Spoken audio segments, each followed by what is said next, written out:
Hello, my name is Logan Sek, and in this video I'm going to be talking about 403 bypasses. Recently, I've been wanting to improve my knowledge more and stop bug bounty hunting so much. Well, I still do a lot.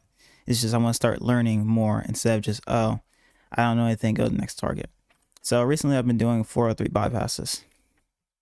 Example, I made a, right here, I just added some like lists and things so I can run through some things as I go.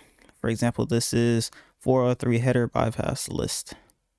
And you just go ahead and go into burp, add this, and go into intruder and go through because sometimes this can bypass a 403 or even a 401 response. But so I want to teach you guys this as well, so you guys can start using this in your bug bounty hunting. So hopefully you guys get more bugs. Anyway, where did I find this stuff? First off, I thought about this from this dude's channel right here, Zach. He's on Twitter. This guy's absolutely good. I think he said this month he made $13,000 in bug bounty hunting.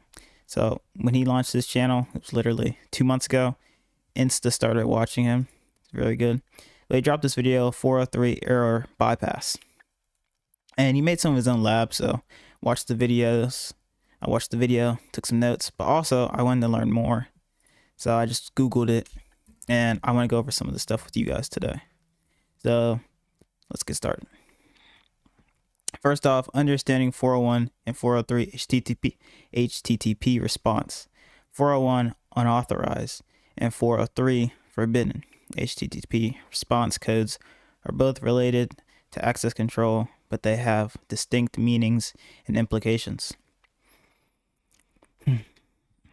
The 401 unauthorized response code indicates that the client making the request is not authenticated and therefore does not have the necessary credentials to access the requested resource. This response is typically used when a server requires authentication to access a resource and the client has not provided valid credentials or has not yet authenticated. On the other hand, the 403 forbidden response code indicates that the client is authenticated but does not have the sufficient permissions to access the requested resource. This response is typically used when a server wants to prevent a client from accessing a resource, either because the client does not have the required permissions or because the resource is being intentionally hidden or restricted. So what we want to do is we want to bypass those restrictions. Common methods of bypass, 401, 403. This, I'm talking about 403, but this can apply to 401 as well. HTTP methods / verb fuzzing. So right here, it's basically, see get, you can switch it with post, put, patch. There are a lot of these. It's not just those. See how you switch it to post, it gets 200, okay? It's kind of like the most basic one. For example, let me go into Kali Linux and run something basic. So let's say, talk about google.com. Everyone knows google.com. You know, it's online. You can ping it. Google.com. I'm not going to lie that this should be working. It's weird. Try again. Ping. Maybe HTTPS. Google.com. All right, now. Ping. Google.com. That's weird. All right. Let's do like SpaceX, I guess. Ping SpaceX.com. What is going on? That is strange. Ping should be working. All right. Well, don't really know what's going on with that right now, but we'll go over that in a different video. But basically, oh, I just have to get it fixed. You could like curl. Let me just make an example. Curl I and then dash X. And instead, it automatically just does get by default. But how in the example here, get was blocked. So instead of doing get, I mean, most of the times you do this in burp. That's how I do it. But for example's sake, switch this to post and then continue with whatever target.com, whatever your target is, and you'll just do it. And this will probably return something, yeah. Moved, I'm on just target.com, the actual website, but yeah.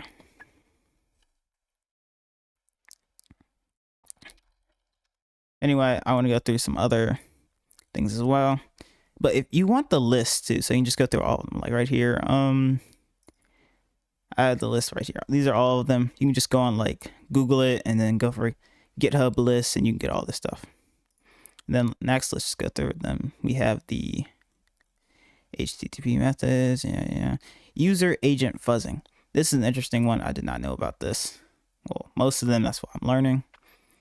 And you can use next HTTP methods verse / verbs fuzzing.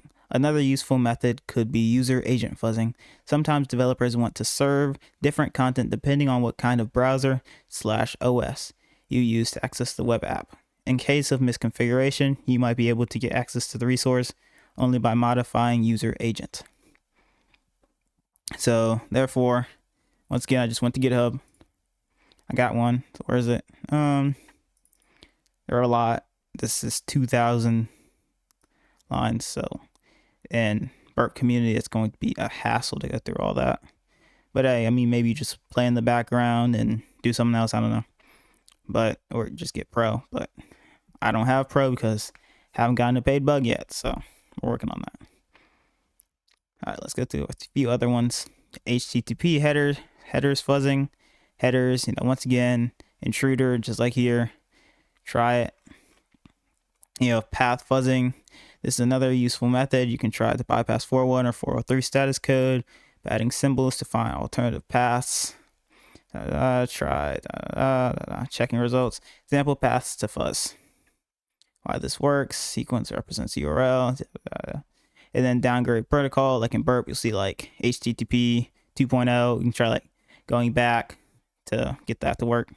And then less known bypasses, we have HTTP smuggling, which I'll be honest, right now I have no idea what that is. I'm gonna need to do some more research and learn about that. Pretty sure they have some labs about that on Burp Sweep, Burp on Port Swigger. I don't know, I'm talking about Burp Sweep. That's the proxy. And then Hop, once again, I have to do more research. But that's pretty much it.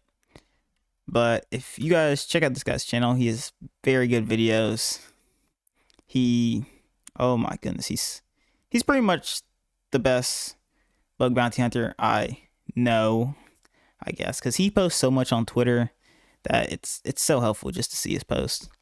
But yeah, Zach, follow him, YouTube, Twitter, and then just if you guys learned something from this video, hit the like, subscribe button. I'm gonna continue making daily videos most likely. Logan Sec out.